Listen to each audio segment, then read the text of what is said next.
Donc bonjour à tous, on se retrouve aujourd'hui pour une petite vidéo de combinatoire pour le groupe D et on va s'intéresser au problème suivant qui a été posé à l'Olympiade internationale de mathématiques en 1992. L'énoncé c'est le suivant, vous donnez un ensemble S fini de points dans l'espace de dimension 3 et vous notez Sx, Sy et Sz, donc c'est respectivement en fait les projections des points de S donc sur les plans OYZ, OXZ et OXY. Donc en fait, c'est simplement les projections orthogonales par rapport à l'axe X, Y et Z respectivement.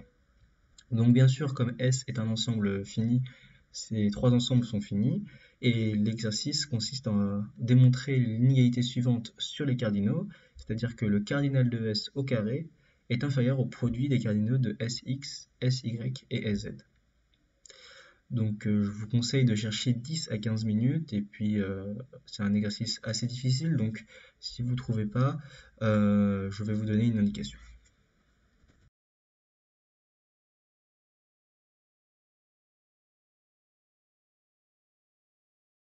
Donc c'est un problème de combinatoire assez complexe où on va en fait interpréter les cardinaux comme des cardinaux d'ensemble plus complexes et on va essayer de construire des injections pour montrer des inégalités de cardinaux. Et on va voir en fait on va avoir besoin d'introduire des ensembles qui sont les suivants, c'est les ensembles TIJ qui sont en fait l'ensemble des points de S dont la projection sur Z par rapport à Z est un IJ0 fixé. Donc c'est-à-dire que vous vous donnez un IJ0 dans S de Z et vous regardez tous les points qui sont projetés sur ce point-là et qui lui appartiennent à S. Donc ça revient mathématiquement à regarder l'ensemble des triplets IJK pour cadre réel et avec la condition bien sûr que IJK est dans S.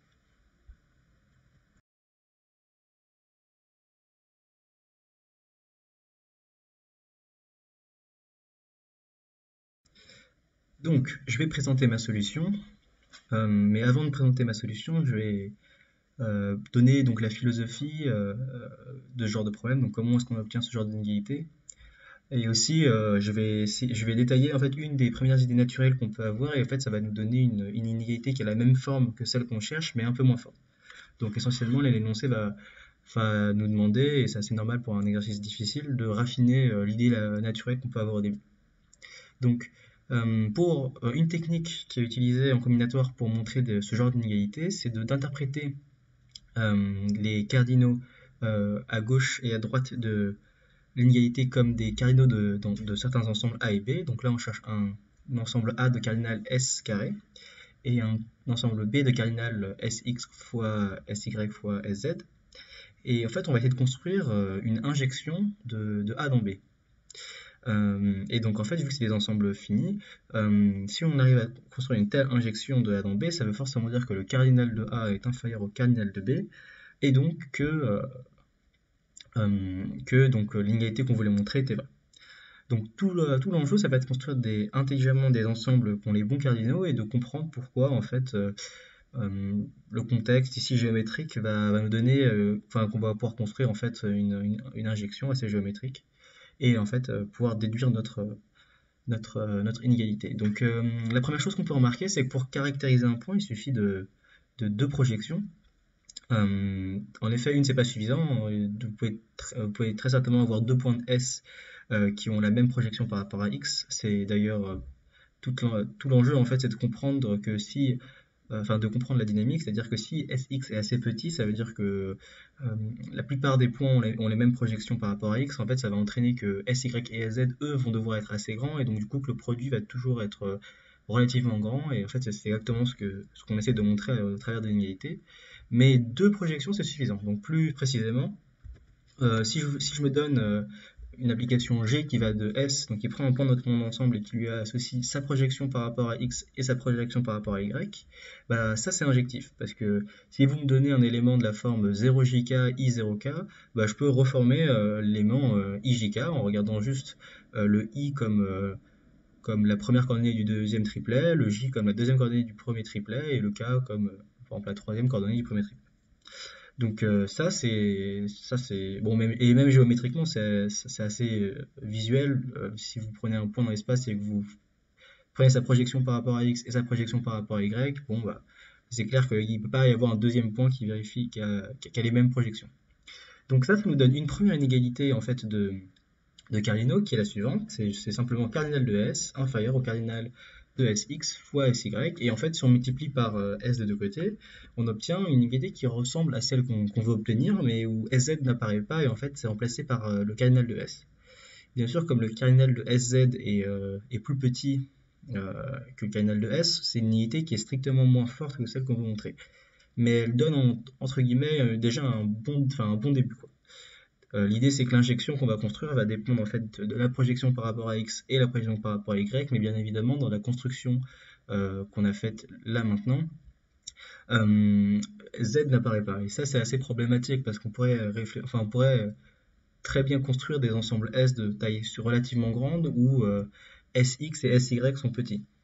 Et justement tout l'enjeu c'est de montrer que si deux de ces ensembles-là sont petits, le troisième va forcément être grand. Et donc c'est pour ça qu'on va devoir... donc l'application G ça va être la même, mais en fait il va falloir mieux définir nos ensembles pour vraiment mieux retranscrire le fait que... imaginons que Sx ça soit de cardinal 1, ça veut dire que tous les éléments ont la même projection par rapport à x, ça veut dire les éléments qui sont tous alignés sur une droite, qui est parallèle par rapport à l'axe x. Le truc c'est que si jamais vous avez une droite, enfin ils sont tous sur une droite et qui sont distincts, ils ont tous des projections par rapport à y et par rapport à z qui sont différentes. Donc ça veut dire que dans ce cas-là, Sx est de cardinal 1, mais Sy et Sz sont aussi grands qu'ils puissent être, donc c'est-à-dire tous les deux de la même taille que S. D'ailleurs, on remarque que c'est le cas d'égalité, c'est un cas d'égalité de notre inégalité. Donc voilà. Donc maintenant, ce qu'on va faire, c'est essayer de raffiner cette idée en introduisant des meilleurs ensembles qui font plus comprendre ce qui se passe avec Z. Comme je l'ai dit dans l'introduction, en fait, on va regarder les ensembles TIJ qui sont définis comme l'ensemble des éléments de S dont la projection par rapport à Z est IJ0. Bien évidemment, comme chaque point a une projection, si on fait l'union sur tous les IJ0 dans SZ, on obtient une partition de notre ensemble S. Donc en fait, on voit que S est la réunion des TIJ. Et d'ailleurs, cette réunion est même disjointe. Donc, à partir du... Bon, donc c'est pas tout à fait ce qu'on veut pour l'instant, mais on va pouvoir avancer déjà. On va essayer une première étape de calcul qui est en fait une application assez jolie de l'inégalité de Cauchy-Schwarz pour en fait relier le canal de S, de SZ et des TIJ. Donc plus précisément, qu'est-ce qu'on fait? On dit que le canal de S c'est inférieur, bon ici même c'est égal à la somme des cardinals des TIJ. Et en fait, on utilise une astuce courante de calcul qui est en fait appelée le one trick, c'est-à-dire de voir TIJ comme TIJ fois 1. Donc ça nous permet d'appliquer Cauchy-Schwarz en disant que du coup cette somme-là est inférieure à la somme sur les IJ0 dans SZ des 1 au carré fois la somme de IJ0 dans SZ des TIJ carré, donc avec une racine carrée sur tout ça, pour que ce soit homogène. Donc, bon, ça peut sembler être assez astucieux, et ça l'est, mais il faut quand même comprendre que ça répond à la plupart de nos demandes, parce que fondamentalement, votre somme TIJ, elle peut être petite pour deux raisons. La première, c'est si les termes que vous sommez, en fait, qui sont petits. Donc, si les TIJ sont tous petits, la somme va être petite. La deuxième raison pour laquelle une somme peut être petite, c'est simplement que vous sommez sur très peu d'éléments. Donc ici, ce qui nous intéresse un peu, c'est la taille en fait de l'ensemble SZ. Et ce que vous donne votre one trick, c'est que vous avez un peu séparé les deux dépendances. C'est-à-dire que d'un côté, vous avez la somme des TIJ carrés, et donc là, c'est le facteur qui va être petit si tous les TIJ sont petits, et de l'autre, vous avez sorti une somme sur SZ des 1. Et en fait, cette somme-là, c'est exactement le cardinal de SZ. Donc en fait, si on met au carré des deux côtés et qu'on réécrit tout ça, on a simplement montré que le cardinal de S au carré est inférieur à SZ fois cette somme sur les carrés des cardinaux des TIJ. Donc bon, c'est une étape très importante de la preuve, et même si ça peut sembler être astucieux, mais ça l'est, c'est très bon de garder en tête cette idée du one trick pour utiliser Cauchy-Schwarz, c'est de comprendre aussi que le one trick donne vraiment ce qu'on veut en sortant en fait un peu artificiellement, mais en le sortant quand même, le canal de SZ. Maintenant, en fait, donc si on veut finir l'exercice, il faut encore montrer que cette somme des TIJ carrés, elle va être majorée par le produit du canal de SX fois le canal de SY. Et à partir de ici, c'est plus très compliqué parce qu'on a vu que, enfin, on aura toujours des injections en regardant la projection par rapport à X et la projection par rapport à Y. Donc, on aura toujours quelque chose du type cardinal de 1 inférieur à cardinal de SX fois cardinal de SY tant qu'on choisit correctement nos ensembles. Et ici, en fait, il suffit de trouver un bon ensemble qui a un cardinal qui vaut en fait cette somme de TIJ au carré. Bon, bah déjà, on dit que donc TIJ croix TIJ, donc le produit cartésien de lui-même, enfin avec lui-même, c'est de cardinal TIJ carré. Et si on prend l'union disjointe, alors on obtient en fait un ensemble qui a exactement le cardinal voulu. Et donc on pose assez naturellement. Grand V, c'est l'union disjointe des TIJ croix TIJ. Et donc maintenant on fait ce qu'on avait dit, c'est-à-dire que on se donne deux éléments de TIJ croix TIJ, et en fait on envoie le premier sur sa projection par rapport à X et le deuxième sur sa projection par rapport à Y. Donc tout l'enjeu ici c'est de montrer qu'en fait c'est injectif comme fonction. Alors c'est pas exactement la même chose que dans la première idée, mais c'est très similaire. En fait, l'idée c'est que on utilisait deux projections pour lire les coordonnées en fonction de dans la première question, mais ici ce qui est important c'est qu'on regarde un produit de TIJ croix TIJ. Donc en fait, même si la projection par rapport à Y du premier vecteur IJT1 c'est pas exactement la même que celle pour le vecteur IJT2, on peut quand même lire en fait le I dans cette deuxième coordonnée. En fait, dès qu'on a écrit ça, dès qu'on a écrit l'application, on voit très bien que si je vous donne 0JT1 et I0T2, vous êtes capable de me reconstruire en fait les deux vecteurs de base qui étaient juste IJT1 et IJT2.